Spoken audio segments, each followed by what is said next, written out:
आपने यहाँ एक अरसा गुजारा और एक लंबी मुद्दत यहाँ गुजार करके अब आप अपने घरों को जा रहे हैं। ये जो तलबा होते हैं असातिज़ा के जिगर के टुकड़े होते हैं, दिल के टुकड़े होते हैं। असातिज़ा की ख्वाहिश ये होती है कि हमारे बच्चे बड़ा इंसान बने, बड़ा कामयाब आदमी बने, और उसके लिए असातिज़ा मुरब्बियान सारी जतन करते हैं, सारी कोशिश करते हैं, क़ानून भी इस्तेमाल करते हैं, अखलाक भी इस्तेमाल करते हैं। चूँकि मज़हब इस्लाम ऐसा मज़हब है, न तो ये सिर्फ़ क़ानून का मज़हब है, न सिर्फ़ अखलाक का मज़हब है। ये यहूद व नसारा के यहाँ इफ़रात और तफरीद पाई जाती थी कि नसारा के यहाँ सिर्फ़ इफ़रात ही इफ़रात था और यहूदियों के यहाँ सिर्फ़ तफरीद ही तफरीद थी। यहूदियों के यहाँ अखलाक भी क़ानून के दायरे में आ गया था और नसारा के यहाँ क़ानून भी अखलाक के दायरे में आ गया था। जहाँ लेकिन ये इस्लाम की ख़ुसूसियत है कि कहाँ क़ानून अपनाना है, कहाँ अखलाक अपनाना है, कहाँ नरमी करनी है, कहाँ सख्ती करनी है, कहाँ प्यार और मोहब्बत का लफ्ज़ इस्तेमाल करना है और कहाँ पे ज़रब लगानी है, ताकि इस्लाह इन दोनों पहलुओं से सही तौर पे हो सके। क़ानून की जगह अगर अखलाक अपनाया जाए तो ज़ाहिर बात है तरबियत नहीं हो सकेगी, और अखलाक की जगह भी क़ानून ही को का छुरी इस्तेमाल कर ले इंसान तो वहाँ भी तरबियत सही अंदाज़ में नहीं हो सकेगी। ये हमारे हुज़ूर अकरम सल्लल्लाहु अलैहि वसल्लम ने ये सलीक़ा हमें बताया है। चुनांचे आप ने यहाँ पे बेहतरीन और ख़ूबसूरत रूह परवर माहौल और मंज़र औक़ात आपने यहाँ गुजारे हैं। यहाँ आप पाँचों वक्त की नमाज जमात से पढ़ते थे। असातिज़ा और निगरां की ख्वाहिश होती थी कि आपकी एक रकत भी न छूटे। उनकी ख्वाहिश होती थी कि तकबीर ऊला फ़ौत न हो। तकबीर ऊला से जो आदमी नमाज़ पढ़ता है उनकी बड़ी बशारत आई है उनके लिए हदीस शरीफ में। हुज़ूर अकरम सल्लल्लाहु अलैहि वसल्लम की ज़ुबान रिसालत ने उन्हें निफाक से बरी होने का परवाना अता किया है कि जो 40 रोज़ की नमाज बाजमात और तकबीर ऊला के साथ पढ़ता है, अल्लाह ताला जहन्नम से बरत का और निफाक से बरत का परवाना उन्हें अता करता है। ये असातिज़ा जो मेहनत करते हैं इसीलिए मेहनत करते हैं कि आप उस फ़जीलत के हक़दार बन जाएं। ये उनको अपना फ़ायदा नहीं है, ज़ाती फ़ायदा नहीं है, आपके फ़ायदे के लिए। नमाज की पाबंदी इंसान को बुराइयों से रोक देती है। कुरान ने ख़ुद कहा इन्नस्सलाता तन्हा अनिल फ़हशाए वल मुनकर, नमाज बुराइयों से रोक देती है। आप लाख कोशिश करें बुराई से रोकने की, लेकिन दूसरी तरफ आप नमाज के सख्त तौर पे पाबंद हो जाएं तो बहुत सारी बुराइयों से आप बच जाएंगे और दूर हो जाएंगे। अल्लाह ताला बुराइयों से, गुनाहों से आपकी हिफाजत करेगा। आप हमारे अज़ीज़ हैं और हमारी ख्वाहिश है कि आप फलें फूलें, आगे बढ़ें। दुनिया में अल्लाह ताला आपको ऊंचा से ऊंचा मकाम अता फ़रमाए। एक माली दरवाज़े पर आपने देखा होगा कि गुलाब का फूल लगाता है, चंद अदद अगर गुलाब के पौधे अगर लगा दिया है तो सुबह शाम उसमें पानी डालता है, उसको साफ़ करता है, दवाई डालता है और उसके ऊपर अस्तूरा चलाता है, कैंची चलाता है, झाड़ झंकाड़ को साफ़ करता है, गंदगियों को दूर करता है, ज़ायद घास को उससे दूर करता है। इसलिए कि घास फूस को उगाने के लिए कोई मेहनत नहीं करनी पड़ती है। देखा होगा आपने किसान को कि पौधा को उगाने के लिए, गेहूं को लगाने के लिए, मकई को कामयाब करने के लिए दिन दिन भर खेत में बैठा रहता है किसान। कभी ये घास निकाल रहा है, कभी ये दवाई डाल रहा है ताकि घास मर जाए। और जब घास मर जाती है, खुदरो पौधे ख़त्म हो जाते हैं, तो जिस फसल को और जो पौधा को किसान ने लगाया है वो पौधा बढ़ता है, तनावर बनता है, मजबूत होता है, अच्छा फल देता है। क्यों? इसलिए कि उसकी जड़ को साफ़ किया गया है, खुदरो घास को साफ़ किया गया है। इसी तरह से शानदार फूल जन्म लेने के लिए एक माली उसके अंदर मेहनत करता है, उसके अंदर से तमाम घास और फूस को दूर करता है, पानी डालता है, तब जा कर के उसके अंदर खूबसूरत फूल आता है। ये तलबा भी एक खेती है। आप यहाँ बैठे हैं, आप बेहतरीन खेती हैं, इंसानियत की बेहतरीन खेती आपकी शक्ल में अल्लाह ने आपको बनाया है। आपको संवारने, आपको बनाने, आपको निखारने, आपको चमकाने कि जितनी शक्लें हो सकती हैं असातिज़ा अपने ज़हनों में एक खाका बनाता है।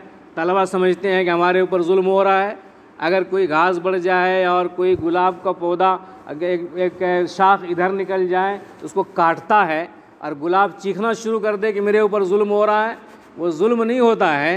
और जो खुरपी चलाता है किसान, तो बसा औकात मकई की जड़ में वो खुरपी लगती है और गेहूं को नुकसान भी पहुंचा देती है। अब गेहूं और मकई चीखने और चिल्लाने लगे कि क्यों मुझे खुरपी लगा दिया, मुझे तो तकलीफ़ हो रही है। ये तकलीफ़ पहुंचाना मकसद नहीं होता, उनको अच्छा बनाना मकसूद होता है और कामयाब बनाना मकसूद होता है। इसलिए सारे निगरान और हम लोग परेशान रहते हैं। हमारे अज़ीज़ दिल के टुकड़े, जिगर के टुकड़े, हमारे औलाद से ज़्यादा अज़ीज़ अच्छे बन जाएं तो हमारे लिए ये सदक़े जारिया बनेंगे। भाई हम लोग क्या लेके जाएंगे? आप ही लोग हमारे लिए सदक़े जारिया हैं। आप अच्छे तो हमारी आखिरत अच्छी, आप अच्छे हैं तो हमारी जन्नत पक्की, आप अच्छे हैं तो अल्लाह की रज़ा हमारे लिए तय। अल्लाह राज़ी तब होगा जब हम आपकी सही तरबियत करेंगे। अगर हम ख़यानत करेंगे, ज़िया औक़ात करेंगे, आपको ज़ाय करेंगे, आपकी निगरानी नहीं करेंगे, आपको तालाब पे जाने से नहीं रोकेंगे और आपकी सख्त निगरानी नहीं करेंगे तो हमारी पकड़ होगी, हमारी पूछ होगी। आप मोबाइल रखें, मोबाइल का नाजायज़ इस्तेमाल करें, गलत इस्तेमाल करें। इस उम्र में तलबा के लिए मोबाइल का रखना सरासर नाजायज़ है। माहिरीन ने लिखा है, माहिरीन नफ्सियात ने, इस उम्र में जो चढ़ती जवानी है और नौजवानी की उम्र है जिसमें हर चीज़ तरक्की कर रही होती है, दिमाग तरक्की करता है, ज़हानत तरक्की करती है और बीनाई तरक्की करती है, सलाहियत तरक्की करती है, हौसला तरक्की करता है, हर चीज़ इंसान की तरक्की और उठान पर होती है। अगर ऐसे वक्त में पे दर पे कोई नौजवान बच्चा 10 सिगरेट पीता है तो उसका उतना नुकसान नहीं होता जितना मुसलसल 1 घंटा मोबाइल देखने का असर उसके ज़हन दिमाग पे होता है। तो हम जो आप मोबाइल छीनते हैं, क्यों? इसलिए कि आपको तकलीफ़ हो, इसलिए कि आपको तकलीफ़ पहुंचाया जाए, इसलिए कि आपको परेशानी हो? नहीं, इसलिए छीनते हैं, इसलिए ज़ब्त करते हैं आपकी ज़हानत अभी जो उठान पे है वो तरक्की करे, आपका जो हौसला जो बुलंद हो रहा है वो तरक्की करे, वो परवान चढ़े, आपकी जो क़ुव्वत अल्लाह ताला की तरफ से दी गई है वह भी क़ुव्वत, वह भी सलाहियत है, उसके अंदर फितरी तौर पर उठान हो। उस फितरी उठान को मोबाइल, बीनी, स्क्रीन की रोशनी इंसान को मुतासिर करती है। आप पढ़िए, आज मगरिब होशियार हो चुका है, यूरोप होशियार हो चुका है, अब सब होशियार हो चुका है, सतर्क हो चुके हैं और अपने आप को कंट्रोल कर लिया उन लोगों ने। ये वबा हमारे अंदर फैला दिया है, ये बीमारी हमारे अंदर भेज दिया है और आज हम उसके अंदर बिल्कुल सरतासर गर्क होते जा रहे हैं, डूबते जा रहे हैं। हम समझते हैं कि बड़ी अच्छी चीज़ हमें मिल गई।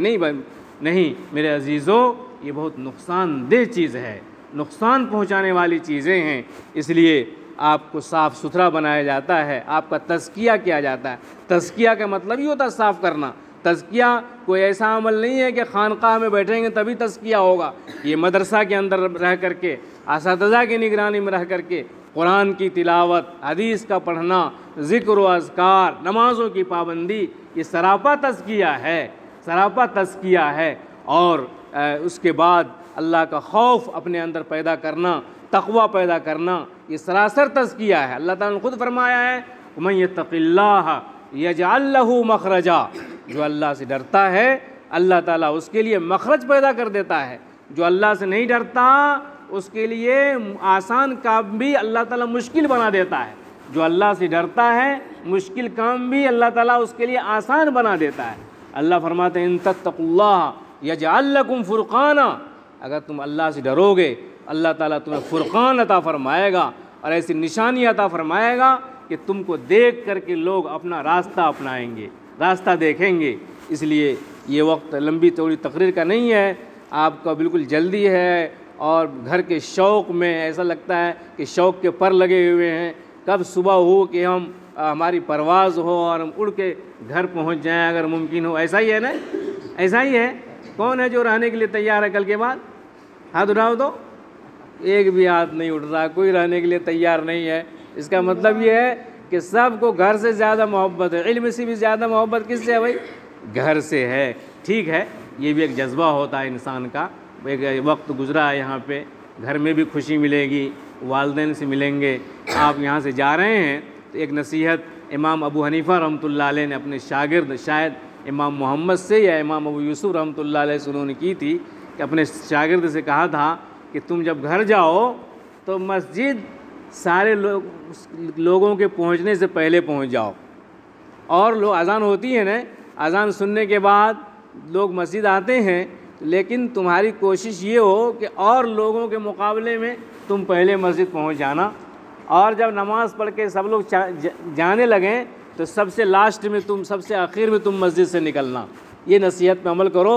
देखो कि गांव में चर्चा शुरू हो जाएगा, कल ही होकर के चर्चा शुरू हो जाएगा। अच्छा, ये तालिब इल्म किसका शागिर्द है भाई?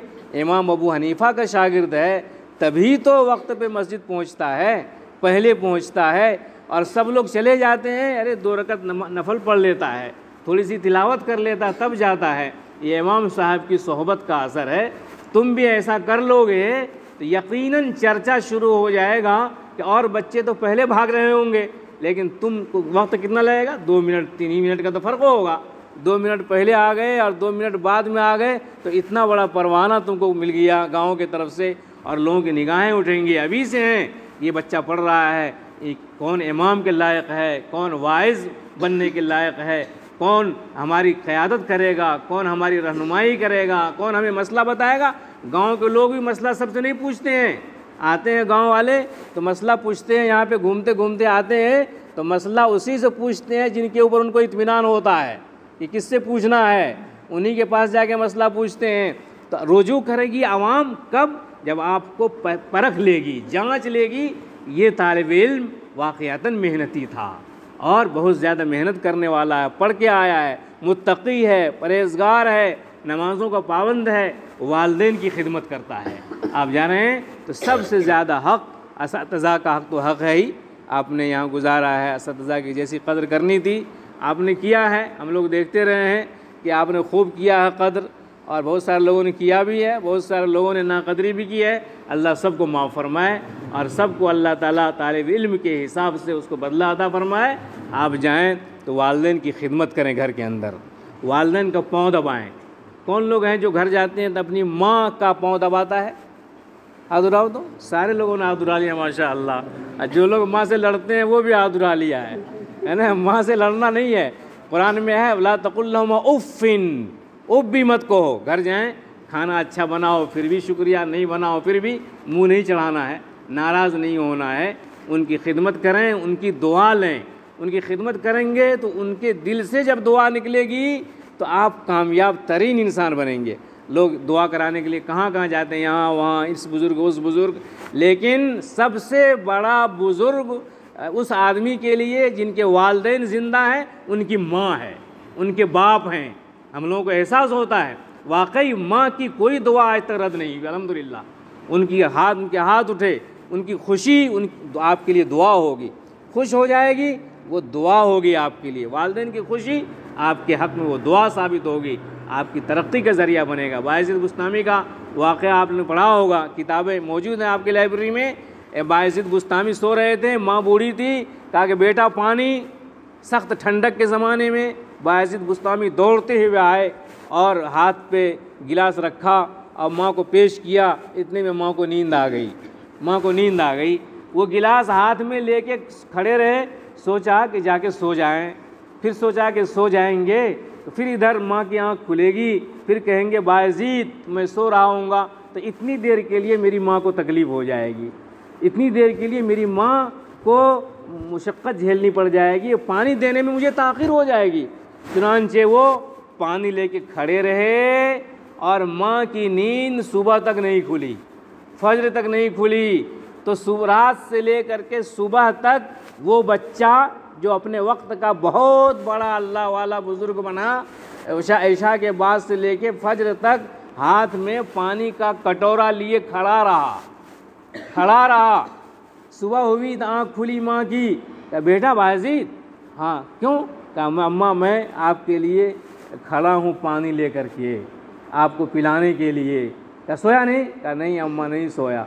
उनकी दिल से जो दुआ निकली, तो इतने बड़े बुज़ुर्ग हुए इतने बड़े बुज़ुर्ग हुए तो आप पढ़ें, किताब होगा, एक किताब है लाइब्रेरी के अंदर, बायज़िद बहुत बुज़ुर्गों के क़िस्से, बुज़ुर्गों के वाक़यात के नाम से है, अजीब अजीब वाक़यात क़िस्से लिखे हुए हैं। तो बायज़िद बुस्तामी के कैसे कारनामे हैं और किस कदर उनकी खिदमात हैं और किस तरह अल्लाह के यहाँ उनको मकाम हासिल हुआ, ये वालदा की दुआ का असर था, उसका नतीजा था।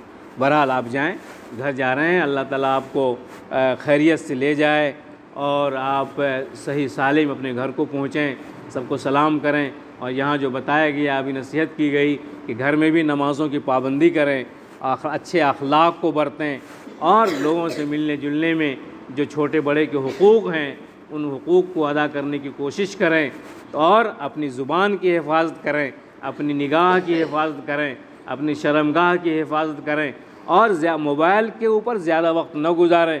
कोई किताब ले लें यहाँ से, अच्छी किताब, और रमज़ान में ज़्यादा से ज़्यादा औक़ात आपके तिलावत में गुजरने चाहिए।